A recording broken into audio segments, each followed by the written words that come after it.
It was 11:30 at night when the phone rang. Michael Dill was in a hotel room in Orlando, already half asleep. He heard his wife say, "Your brother committed suicide." 6 months later, Michael's client list had completely collapsed. His bank account was shrinking, and he was sitting in his lanai with his head in his hands, telling his wife that at least they had an insurance policy. Michael had reached his rock bottom. In this episode of Be There, Coach Michael Dill opens up about losing a brother, losing a business, and learning the difference between being strong or vulnerable and being strong and vulnerable. Every life has moments that change everything. A phone call, a diagnosis, a decision, a door that opens or a door that closes. These are the moments that matter most. I invite you to be there with me in one of those moments right now. Together, we'll discover the lessons, the resources, and the inspiration you can carry into the moments that matter most in your own life. Michael Dill is one of the most decorated business coaches in the world, an Amazon best-selling author of Knock It Out of the Park Leadership, a global speaker, and the voice behind Monday Morning with Coach Michael. But that isn't why I asked him on this show. I invited him to share some of the moments that have mattered most in his life. Michael built himself back from a place most men never talk about. Today, we're unpacking the difference between being strong or vulnerable and being strong and vulnerable. The rituals that keep a high performer sharp, and why his hero isn't a rock star or a billionaire, it's his Uncle Tommy. I'm excited to share my conversation with Coach Michael Dill now. Michael, about 13 years ago, you had an experience that really changed you. And I'd like you to just bring our audience right in to that experience. So about 13 years ago, you received a phone call from your wife. And if you could just take us into that moment, what did she say? Where were you? And what changed for you in that moment? Ooh, that's a tough one. Yeah, Malin, I'm with an organization called Action Coach, and we're a franchise. And in Orlando, we were at a quarterly planning. So I was with all the local coaches. So just like us, a bunch of like-minded individuals ready to spend a day planning and learning and masterminding and brainstorming. So I was jacked up. I was juiced up. I was ready to go. I had appointments lined up. My business was doing well. And I actually took my daughter lived in Orlando. So her and I went out for dinner, had a great dinner. It was just wonderful. Then 11:30 that night, the phone rang and my wife asked, she goes, "Why are you not answering the phone?" And my answer was, "Trying to sleep." And she goes, "Well, you need to pay attention." I'm like, "Okay, what?" She goes, "Your brother committed suicide." Mhm. Hello, like, hello. And, from there, I'm not exactly sure what I said or heard. I do remember after the call, just lying on the bed, staring at the ceiling for quite some time, calling hotlines, like, what am I supposed to think, do, say? And I text the CEO that was running the show for the following day and just said, I'm a little messed up. And I figure the next day I will just go to the event and stay as long as I could to be around like-minded people, knowing that at some point in time I would just go ping. I think that happened somewhere around lunch. That was just a day I just had to get through it.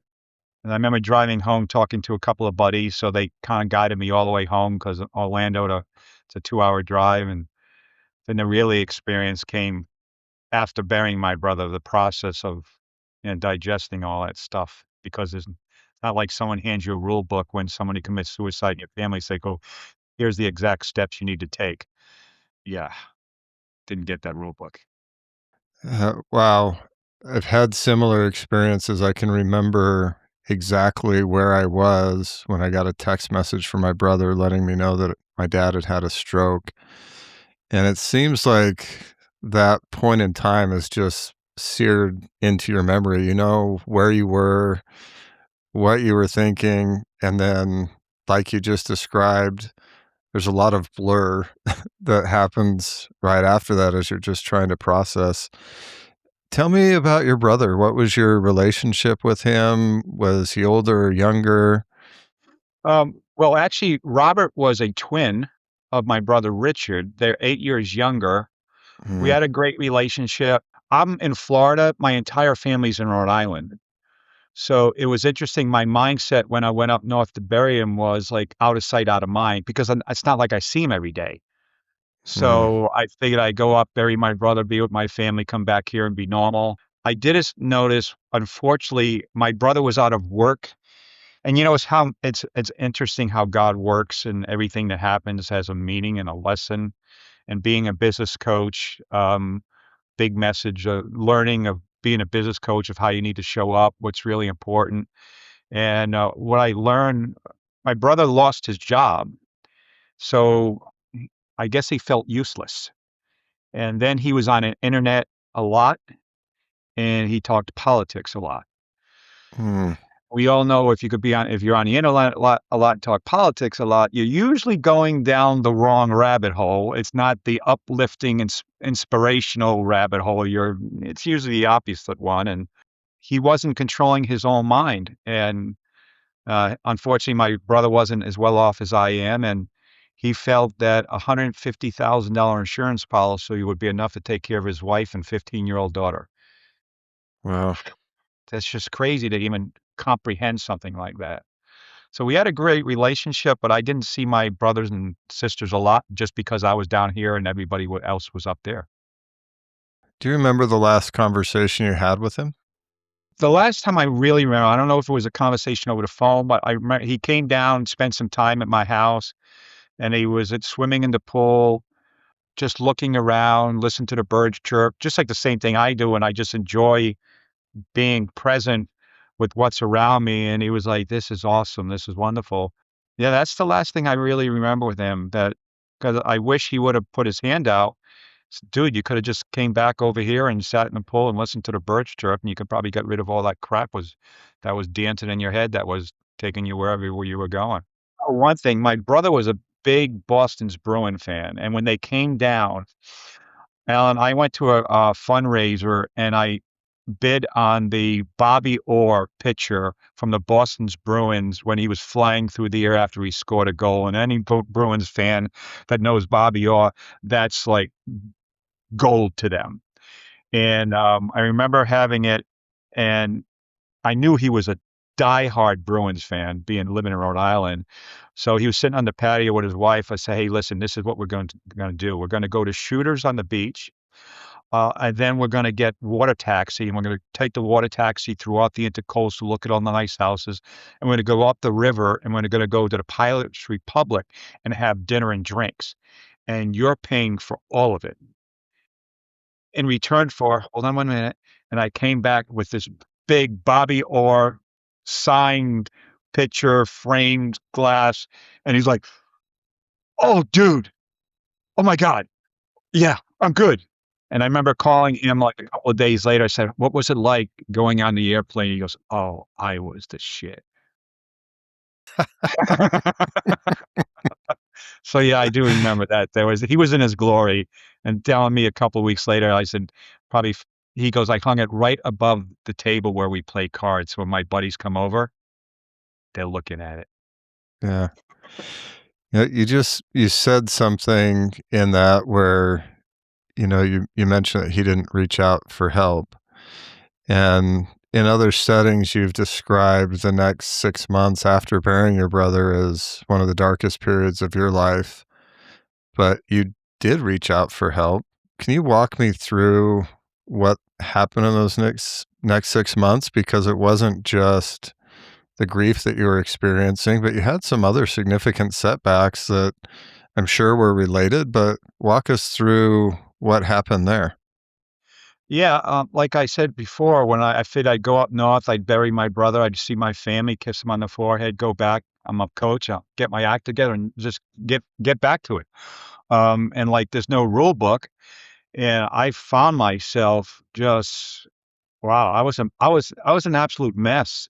I was really a mess. I had 7 clients when I started. Within 3 months, I had one. I mean, if we Mhm. can't be on the top of our game, how can we got to be on the top of our game to help others? And if we're Yeah. struggling, how can we possibly be an asset to somebody else when we're not even an asset to ourselves? Then I had the amazing shrinking bank account, which is something some entrepreneurs have gone through. It's not very invigorating and empowering. There was a certain number. I told my wife, I said, if my bank account goes to this number, I'm cutting bait. I went below the number. I couldn't cut bait. But what I did is something happened to my daughter and something happened to my son in the same time period that I won't share what it was, but it was like the trifecta. And I was just like someone took a bat to my knees. I reached out to Action Coach and I got Angie, who was the CEO at the time, and said, I'm going down for the count. I need help. And Wow. they got a coach, Bruce Wilson, who is pretty much the mindset coach and from Australia, no, New Zealand. And he became my coach and coached me through it. And I remember one thing he said, Alan, and he said, I coach a lot of coaches, and none of them are going through what you're going through. But you, Mr. Dill, you show up. And as long as you keep showing up, you will be successful. And I Mhm. just clawed and scratched my way back. And 2.5 years later, I had a client up on stage at our conference, ironically, back in Orlando. We had our conference. I had a client win Entrepreneur of the Year, and I won a Coach of the Year. And it was like, holy crap. And when you bounce a ball on the ground, the harder you bounce the ball, the higher it bounces back. And it's a great illustration of, I always say God gives his toughest challenges to his toughest warriors. And he always has a plan for us, but we have to earn it. And so I had to go through the grinder to get back on top. And what it also in coaching, what it made me realize is my brother could have put his hand out for help, but he didn't. I needed help. And I put my hand out. I showed my vulnerability. And I remember it came from a coach that I spoke to.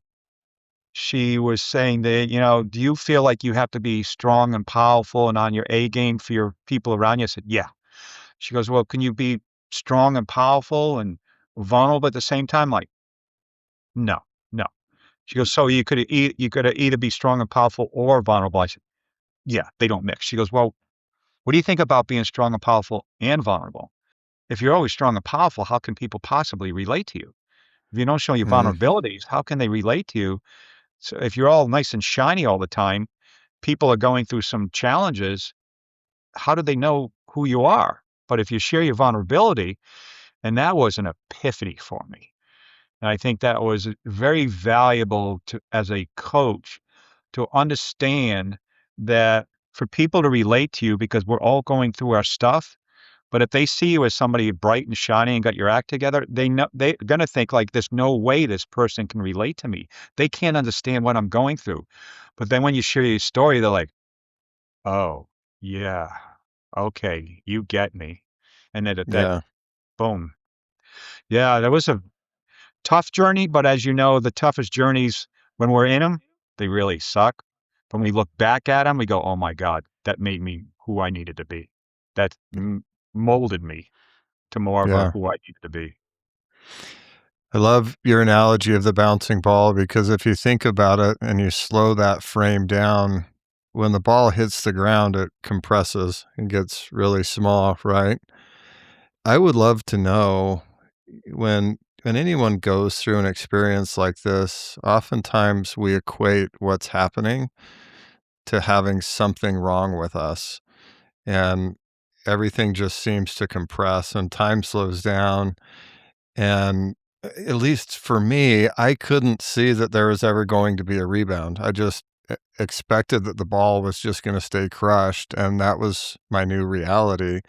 Is that something that you experienced. And I would love to know, as you look back now with gratitude, what are some of the lessons that you learned in that experience that you never could have learned in any other way?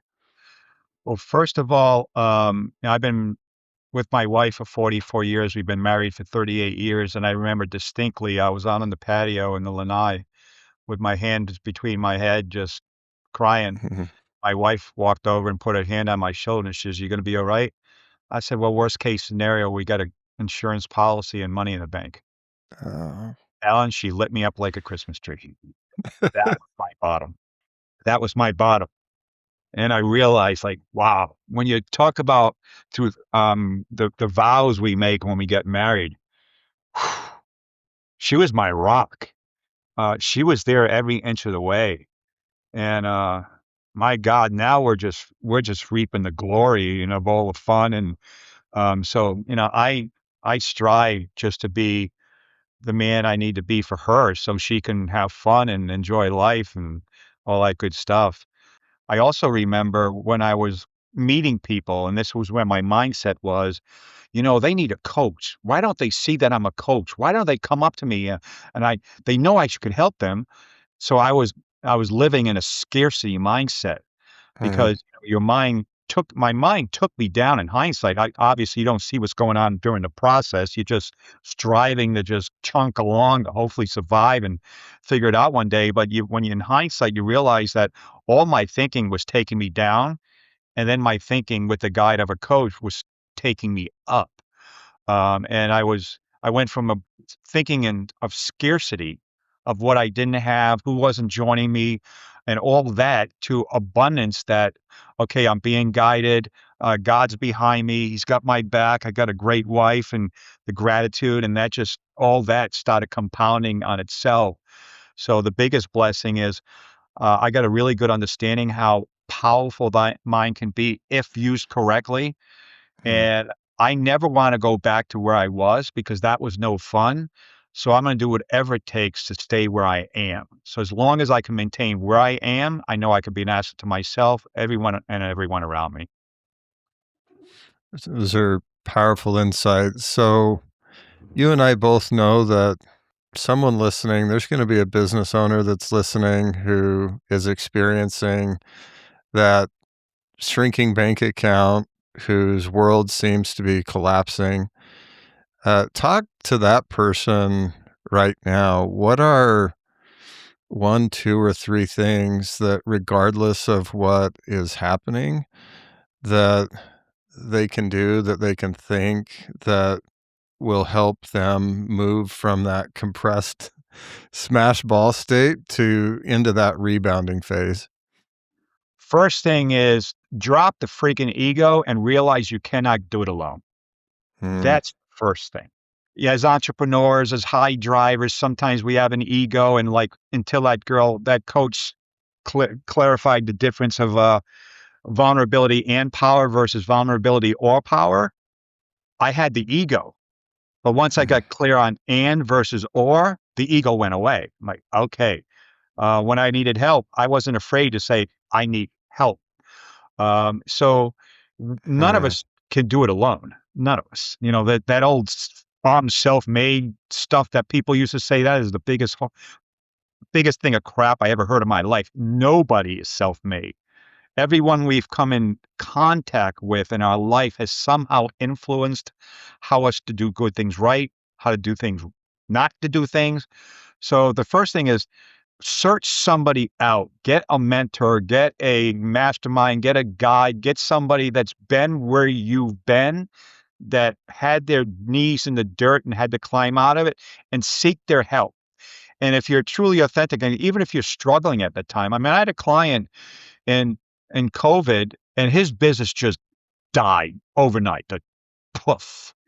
And Yeah, he goes, "Coach, I can't afford you. I got to quit coaching." I said, "Uh-uh, that ain't happening. I am not letting you go at the bottom when things stink." I said, yeah. I will coach you when things get good again, as they will. You will catch up with what you owe me." but you won't catch up and you won't have to worry about it until that time comes where your business is doing great and you can pay me back. But I am not going away when you need me the most. Hey, everybody. Michael just said something that's really important. None of us can do it alone. So let me ask you something. That night at 11:30 p.m., when his entire world broke open, the first thing that Michael did was to reach out. So when something breaks in your life, when everything seems to be going wrong, who is someone you can call? Having an answer to that question is what separates the high performers who navigate the moments that matter most from the ones who get buried by them. Helping my clients answer that question and being one of the people who shows up when life happens is some of the most important work that I do. If you've been trying to do it alone, I'd love to be a part of the team that helps you find your way through. You can connect with me at thealanunderwood.com. Now, back to the conversation. And he was a client for 5 years. And so you find somebody who's truly authentic, that's going to be there for you, realize you can't go at it alone.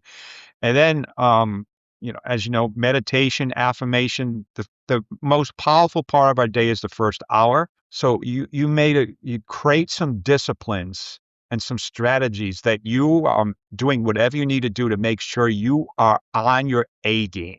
And that's the real thing is as long as we're on our A game and our mind is sharp and strong and everything else takes care of itself.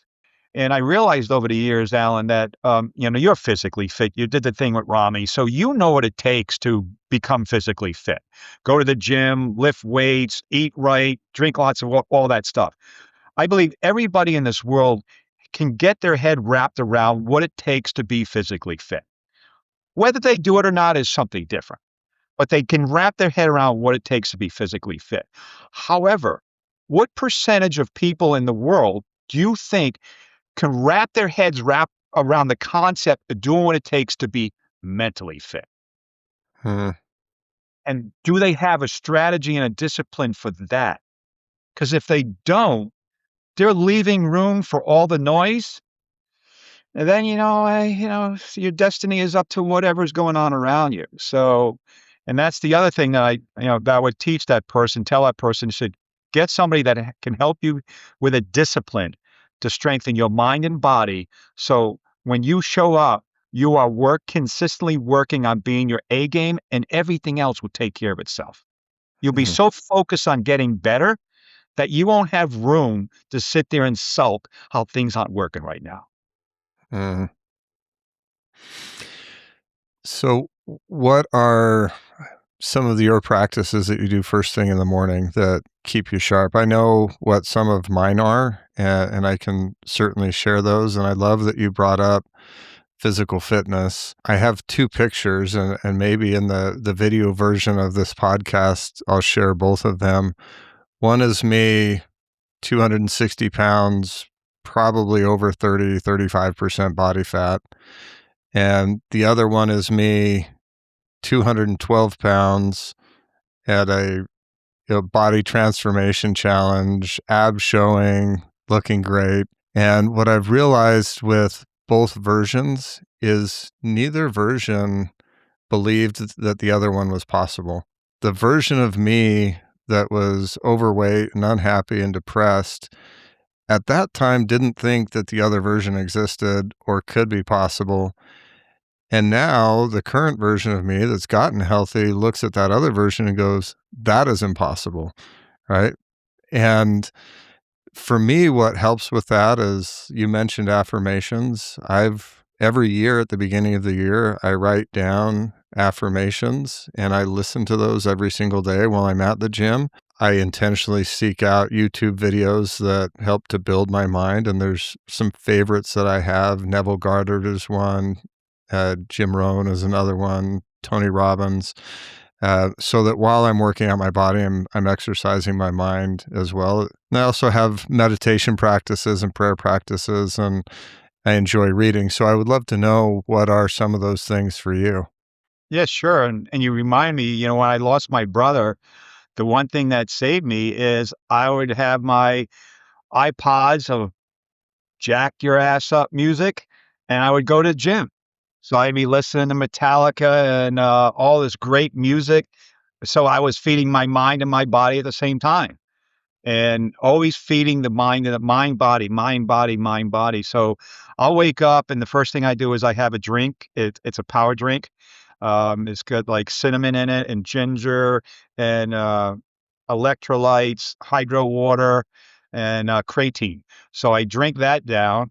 Then I'll go walk around the patio. Now it kind of stinks when you have a patio by the pool and the birds are chirping and the sun's coming up. So sometimes you got to suffer. So, and I have certain questions I ask myself, and they come from Tony Robbins from a long, long time ago.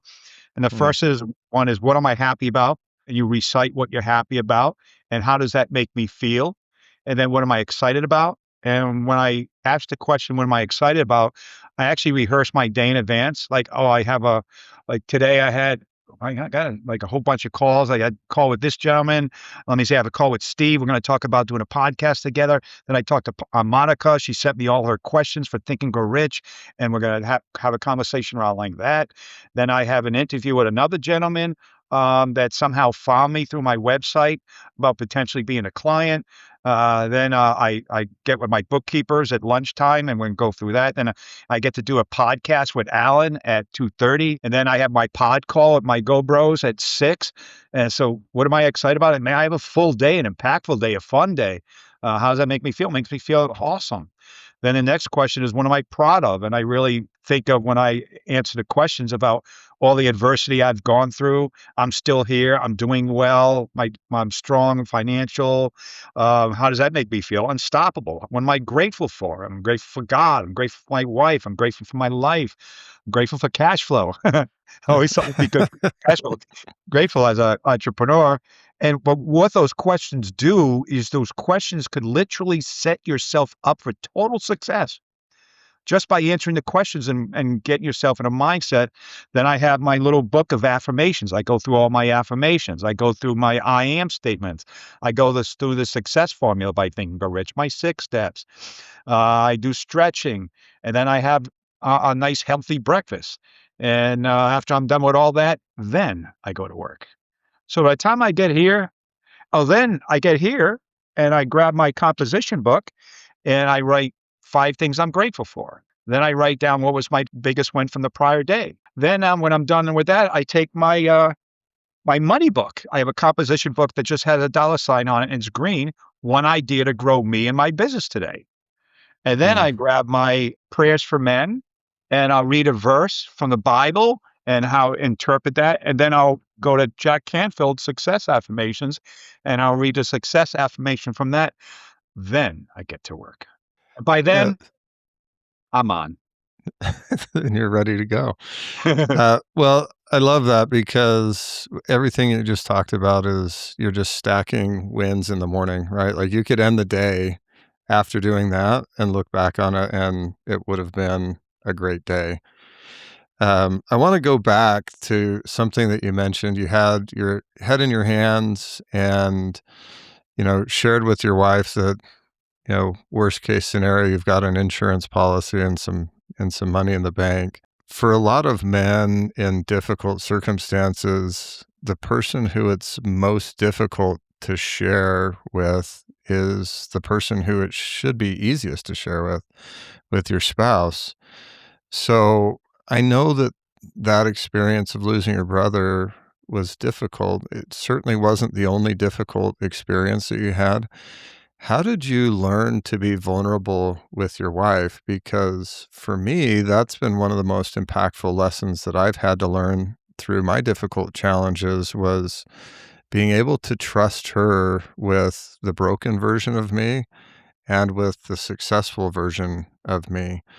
And that was something that I didn't know how to do before reaching my lowest point. So I'd love to know, how did you learn that? How did you develop that? And how can we help, men and women, other entrepreneurs who are experiencing something difficult to recognize that, this person in their life who has the most power of anyone on earth to help them. I think we hide our hearts from them often because we also know that they have the most power to hurt us. And so we try and guard ourselves so we don't get hurt, but that prevents us from sharing all of ourselves so we can get the most help and healing that we need also. So I would love to hear that from you. How did you develop that? Oof, great question. Interesting. We've been together so long. I mean, I was 24 and she was 20 when I met her. I'm 68 years old now. Been quite a while. Um, I think we just always had a trust in each other. I remember when we were young, there was never any jealousy involved. Like back when you were young, you go to a bar with your wife or your girlfriend, you got some guys get overly jealous. And there was never any jealousy on either side because I knew she loved me and she knew I loved her. And yeah, we could look, but that's as far as that's going. So there was always a trust.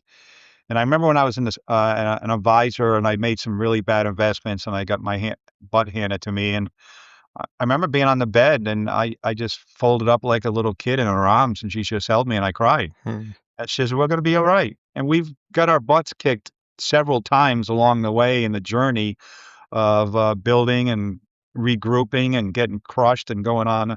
And I think it's just, I don't even know if was a conscious way of that. I am who I am, whether you like it or not. So you get the best of me and you get the worst of me. I actually proposed to her. I said, "Honey, you know who I am. You know what I'm like. You know you're not going to be able to change me. However, I love you, and if you accept me the way I am, I would love you to be my wife." And she accepted. So, and she would tell her friends, she goes, "Oh, I stopped trying to change him a long time ago. No, it's just too much work."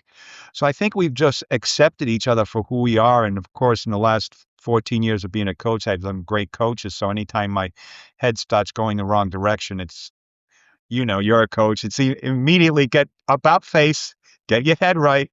So I think we've been very fortunate that we've just been naturally there for each other and haven't really thought Mm, about it. I remember when I wrote my book and I got all the books and she was putting the what is it, the Amazon bestseller stickers on the books. And she wouldn't let me put one sticker on one book. She did mm, all 500 books by herself and she goes, "My father would finally see what I saw in you a long time ago." She goes, "All I knew is mm. you were a little reckless, but I just knew you were going somewhere and I wanted to go along for the ride." And Wow. so I guess she always had a vision of who I was and who I could be. And she always wanted to be there for me to help me be that person. So, yeah. And when you find somebody like that, hold on to them real frickin' tight because we can have egos. I always say, you could take a piece of paper, write a line down the middle, and write everything on one side that you would wanna knock your wife out for, and she could do the same thing, I'm sure. And then you could write on the other side of the paper every reason why you love her to death. So just fold that piece of paper in half and look at on the side of every reason why you love her to death and screw all the rest, and you'll get exactly that. You shared a really vulnerable moment when you were crushed, and doesn't sound like she said anything. She just held you, right? That was it. And I love that you shared that because it takes me back to really where I learned that it was okay to be crushed and she wasn't going to run away. One of the biggest challenges I think in our relationship that I faced was the belief that if I wasn't the knight in shining armor, if I wasn't on my A game, if I wasn't succeeding and winning, that I would be less attractive to her, and that if I was less attractive to her, she was gonna lose interest and then she would be gone. And so I tried to hide those broken parts, the times when I wasn't winning, until I just simply wasn't able to do that anymore. And I remember exactly what happened. I was at the gym. It was after my dad had passed away. And Michael, I hadn't let Steph see me cry during that period. I was hurting more than at any other time in my life, but I didn't know how to share that. And I literally would wait for her to fall asleep, and then I'd go find the darkest corner in our backyard, and that's where I would break down in solitude. And I was at the gym one morning, and a song that I had never heard came on. And it was a song that this artist had written to his sister-in-law who died of cancer. And whatever the lyrics were, the beat, or maybe it was that day, but I just felt myself crumble and ran running out of the gym and drove home, went up to my room and was in the same place. I was just laying on the bed in the on the fetal position, and Steph didn't say anything. She just climbed onto the bed and laid down next to me and held me. And that was, for me, the first time that I realized, "Oh, I can be broken with her, and she's gonna get closer to me, not run away." And leaning into that has been such a game changer for our relationship. I sure wish it hadn't taken 20 years to learn that, but I'm a slow learner, so maybe it was just necessary for it to take 20 years. So I love that you shared that experience as well. How do we help people develop that without waiting for 20 years? What would you Oh, say to yeah. that? How do you help people lean into this, the relationships, whether it's a friendship or with a spouse, and get okay with exposing the hurt and broken parts so that people can help? You know, it's interesting because when the student is ready, the teacher will appear. So that Mm, the student has to be ready. You can give advice as much as you want, but if the person's not ready to receive it, it's like a moot point. That's why I think coaching is very effective in the fact that we don't necessarily give advice. We ask questions to lead them to finding the advice. And keep asking questions and asking questions because if somebody's talking, the other one participant may or may not be listening. But mm, if I said, Alan, is it okay if I ask you a question? You have to stop. You have to acknowledge it. You have to answer yes. Then your brain's thinking like, is this going to be a question I want to answer? Do I want to go here? Do I not want to go here? So the brain starts doing a lot more work when you have to answer a question than maybe passively listening. A lot of times when people are hurt, we'll go abundance guys. Somebody is on the hot seat. They're challenged and everyone starts giving them advice. No, ask them questions. Say, "Well, mm, let me ask you this." And the more we ask questions, and then they might find the answer on their own quicker by asking the questions, and then they may be ready. And throughout Think and Grow Rich, it talks about wealth and abundance and this, that, and everything else, but it also said, if you're ready to receive it. And so sometimes if they're not ready to receive it, it's really a moot point. You could just ask the question and say, let me ask you a question. There's a lot of things that I've been through that I can share with you that can help you through this. But my question to you, are you willing and do you want to change? Do you enjoy being where you're at right now? mm, No. Well, are you willing to do something about it? Yes. No, Mike, are you really willing to do something about it? Really digging in and challenging them to accept it. And you got to be ready for it. And I joke with men, I said, on all our gravestones, it will say, here lies a man who's finally figured it all out. Until then, we're figuring it out. And mm, don't do it alone. If someone can help you figure it out, I could shave a few years off. I happen to go through the heartache. Listen, I already got my ass kicked. Don't just take my lesson. Don't go through 3 years of getting you. mm. So, Michael, you've mentioned a couple of things throughout our conversation that I just want to highlight. You've called out some people in your life that made a big difference at critical moments. One has been your wife. Um, I'd like to say that one was also your brother, and I wonder if the recognition that he didn't ask for help was part of what, even if it was unconsciously, opened the door for you to be willing to ask for help because you knew what could happen if you didn't. You also have talked about coaching. You've talked about community. You and I both belong to a mastermind group called Go Abundance. As you look back, how critical in your success, how critical through your failures have been three different things. I call them the three C's of success because they all accelerate success: coaching, community, and contribution. And I'll loop gratitude in with that one, but maybe just give me the highlight reel of, some of the people that have been critical to you and maybe specific lessons that they've taught you or how they've helped you. Coaching is, I say that this has been the best business life decision I ever made in my life. Mm, Unfortunately, I was tapped by the big guy on the shoulder, that one day he said, "This is where you need to go." I said, "Okay." The divine ruler came down and say, "Okay."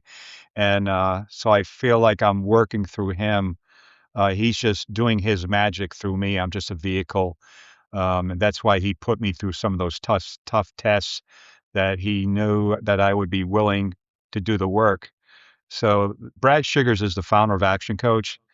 And a pivotal point was the first global conference we did after the pandemic, because we had 2 years without any community, unfortunately, outside of mm, webinars and such because of COVID. And we had a global conference in Maui. And Brad does this exercise called green, yellow, red light. And mhm, what it signifies is green light if your business has grown in the last quarter, yellow if it's stagnated, and red if it's shrunk. And I just happen to have the WTF quarter. Everything that could go wrong went wrong. It's part of the journey. And it was a crap quarter. And he's not looking for the yellows and the greens. He's looking for the reds. So four people raise their hands. I'm sitting in the front row with my master licenser sitting right next to me. And he goes, "Okay, Foster, Michael, Lee, K." So Foster, stand up. Tell us about what happened and blah, blah, blah. And Brad gives him a little coaching. And he's like, "I'm going to save you for last." K. And my ML's next to me as he's talking to Kay and Lee. She goes, "My God, like Brad's going like real easy." I'm like, "Yeah, wait, yeah, wait." He opened up a can of whoop ass on me in front of 120 coaches from the stage. Just grilled me, but he said something, Alan, that stuck. He said, "How dare you underperform your true capabilities?" mm, Whoa, how powerful. Now, coaches after that came up and go, "That was bad, man. I'm mad at him. I'm gonna talk to him." I said, "No, no, no, no. I take it as an honor." They go, "What?" I said, "He saved me for last. He took me through the coals because he knew I could handle it, and he knew I would rebound." And what a lot of people don't know is that night was the black tie event. And he came up to me and he had my tuxes on. He gives me a fist bump. He goes, "Way to take it on the chin today." He goes, "Listen, the award ceremony for BizX is where you get your clients on stage and get them educated. Global conference is for a mindset shift. I expecting nothing less than this level from you next year." I said, "You got it." And the student was ready. The teacher appeared. Bring it on. You can kick my ass all the way to the bank. And when you get to the bank, you can kick my ass to the next bank. I'm a coach. If I'm going to dish it out, why can't I take it? Well, the following year, I bought a brand new Porsche. I hit a whole new level of revenues in my business. And he called me and said, "Listen, I'd like you to talk on stage at our next conference." wow. So, hey, take it. So that the community and Action Coach, I have a lot of great coaches that I could tap into that I have. Then I have 2 communities. I got Go Abundance community, Action Coach community. Man, I can consistently surround myself with powerful, great, open-minded, vulnerable strivers and go-getters. Like, we were at a conference with Go Abundance, and we were talking, I'm telling guys, I said, "Guys, you gotta understand, we are the minority. Not everyone thinks this way. Just because you're surrounded by a bunch of people that think this way, doesn't mean the rest of the universe thinks this way. We're not the Yeah. majority. So realize that. And the contribution is you got to pay it forward." And a lot of people think that if there's a very successful person, oh, he won't. give me the time. No, he's arrogant or he's got ego, he's got a lot of money. No, you have to earn the right to get their attention. And when you earn the right, they're happy to pay it forward because they were exactly where you were one day. They were figuring it out, struggling, amazing shrinking bank account, daily teams and retention and all of that stuff. But they kept on doing what they needed to do and took all the lessons and reached tremendous success. So when they see somebody that say, could I pick your brain a little bit? And as long as you take what they give you and put it to use, they'll be there for you. But don't take somebody's time, but never apply what they give you. Hmm. I'll give you another minute. I love that. There's something else that I think is just fun that we need to underscore. You talked about putting the best-selling stickers on the book. You didn't love books as a kid. Oh, that was funny. I remember being on the couch saying like, I hated school. I hated reading. I got an Amazon bestseller. I'm a global speaker, and I'm one of the top coaches in an organization that has 1,000 coaches in 86 countries. How the hell did we get here? And what it is, Alan, as long as you keep on showing up and believing yourself and taking little steps and keep believing, one day you'll be like, holy crap. I mean, we go back to dream boards that we have from 10, 20, 30 years ago that as we put it together, that would be nice. We go back and look Yeah. at those dream boards now like, oh, wow, pretty cool. Wow, I'm doing all that stuff. It's really amazing. It's really amazing. Get clear on how you want your life to look. Let the universe know accordingly. They'll put the right people in your path, and you keep on believing. And of course, get to surround yourself with the right people, the people that are authentic, that believe in you, that will have your back. And it goes both ways.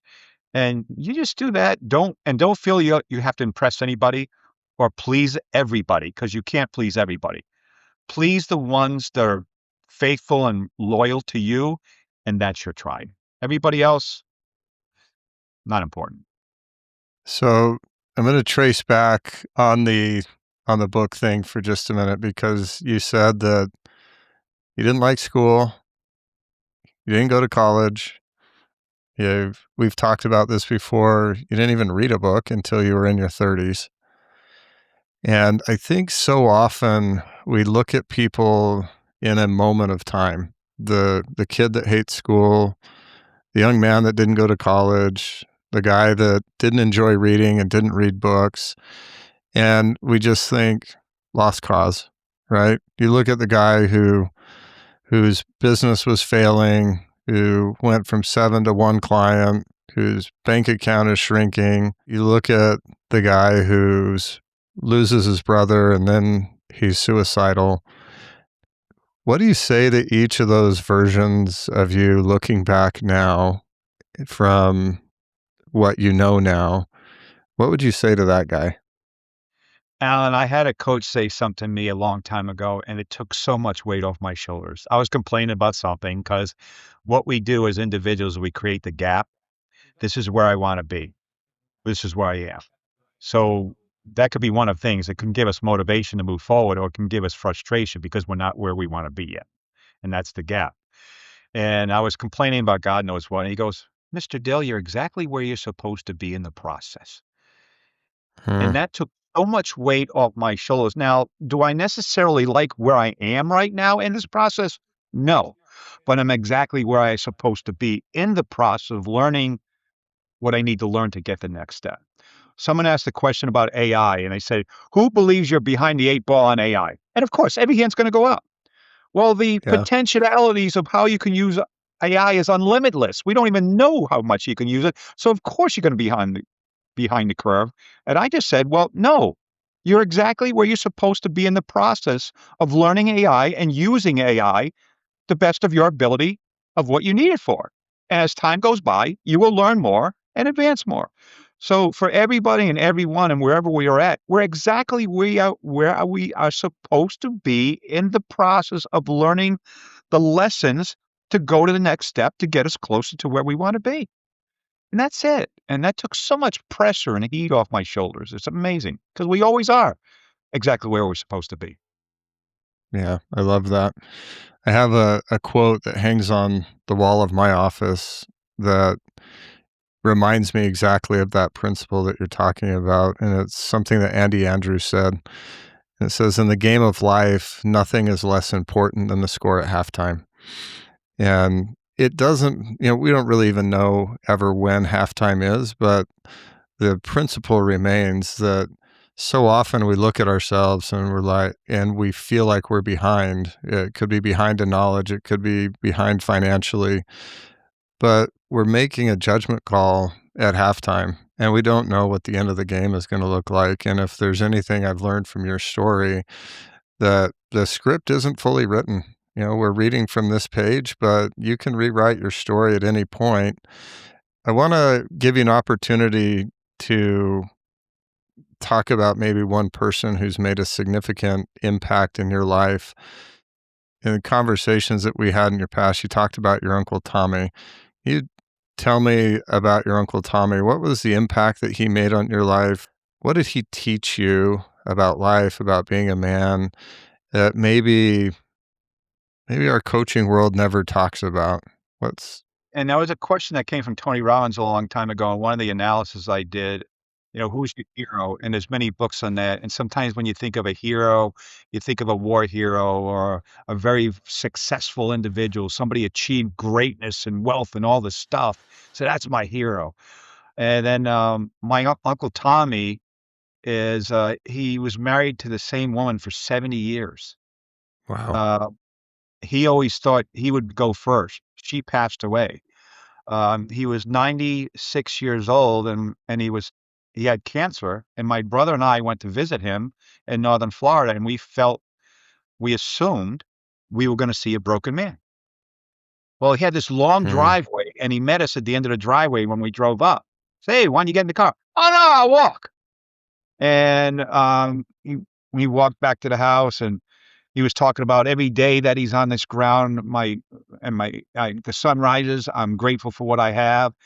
And he used to tell me stories. He hated my dad. He was the brother to my mom. Him and my dad did not get along. And he actually wrote a book. It was a really funny section in there. He goes, he was in the Navy, and that he went out, drank, and got in bar fights, and the MPs picked him up. They threw him in the brig. And finally, he got out of the brig, and he wanted to get back, and he was excited that it was mail call, and he had mail, and he opened a letter from home, and I opened it up, and it was my Tom Dill, my dad. He goes, Tommy, by the time you read this, I am your new brother-in-law. And he's like, oh, shit. And he went back out drinking, got in bar fights, and got thrown back in the brig. Tommy always lived life on his terms. He wasn't there to please anybody. He was mm, loyal to his wife. He was loyal to himself. He was going to be who he was going to be, like it or not. And he didn't have tremendous wealth. He was always grateful. And mm, I remember I called him up one day. I said, Tommy, somebody asked me a question, and I really thought deeply about it. And I just wanted to say that you're my hero for all those mm. reasons. And because he lived life on his terms, period. And that's how we should all live our life. And he passed away 2 weeks later, and his daughter called me and said it made his day. Oh, And so our hero doesn't necessarily have to be that shining, like the shining knight on the white horse with the nicest armor. No, it's just somebody that just decided to live life on their terms and were grateful and happy for everything that they had in the journey. And that's the way we should all live life. I love that. Okay, you get to recommend one book, one podcast, one quote that can make a big difference in somebody's life. What do you recommend? Well, the book, Think and Grow Rich, I teach it every year. I do a mastermind book study on it. It needs to be read with a group. The principles are there. You have somebody that spent 25 years of his life, Napoleon Hill. to research success and failure and analyze and interview the most successful people on the planet. And he wrote a book with 13 principles. So if someone spent 25 years of their life doing all the work to lay a blueprint for success, and if by reading a book with a group can save me that 25 years, I'm all in. So that's the Mm, first thing, and that's been a big impactful for me.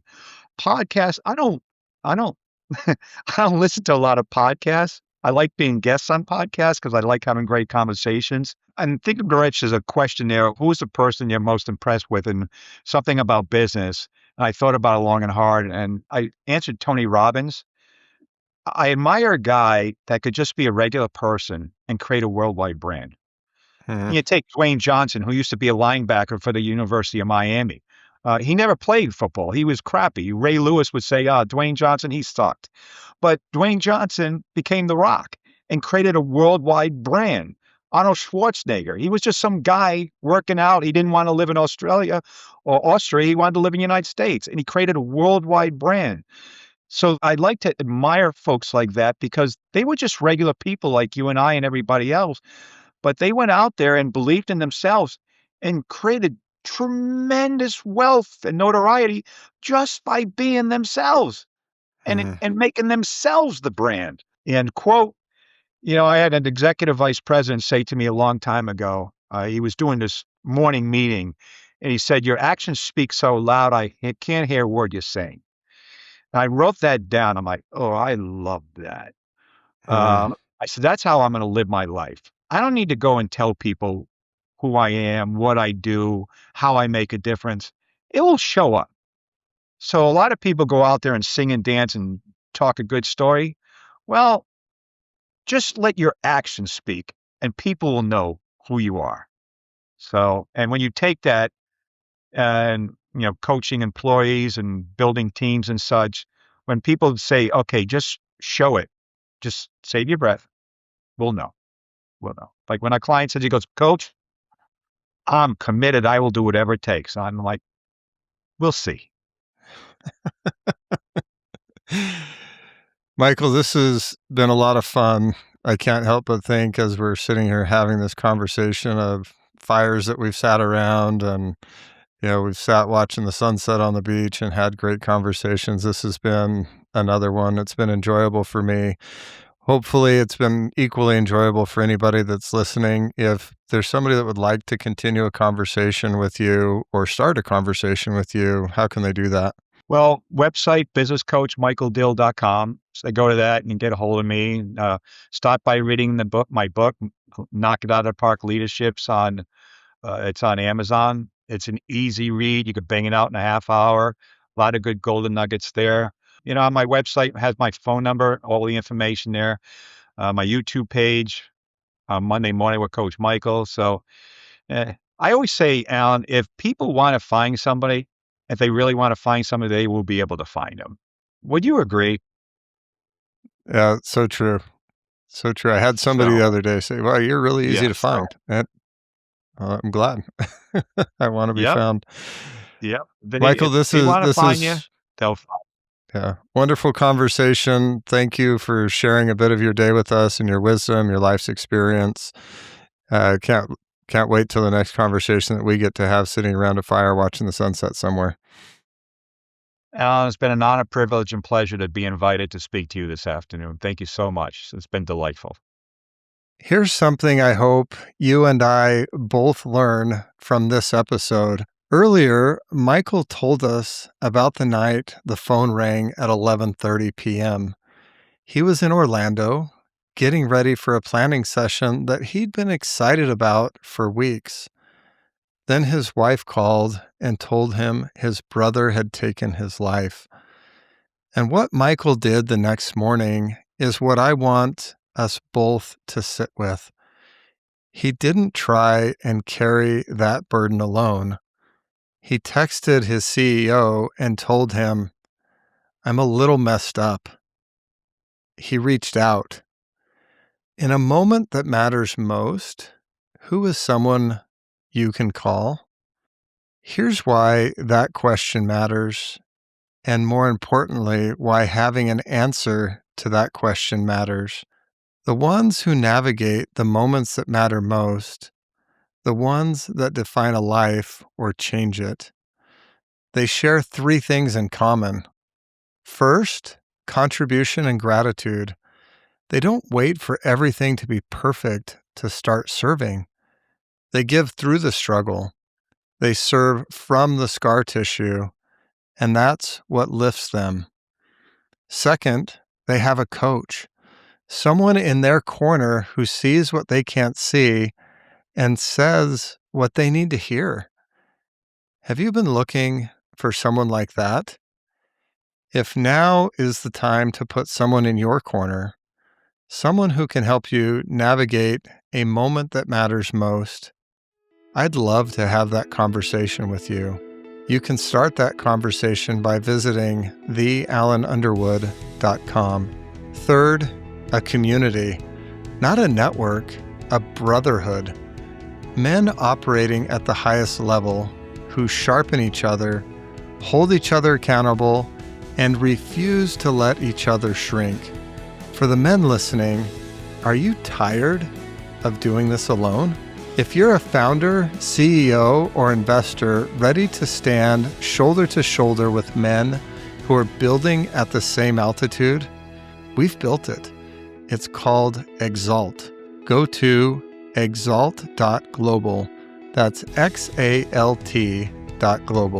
Whatever you're facing right now, you don't have to face it alone. I invite you to be intentional, be powerful, and be there. I'm Alan Underwood.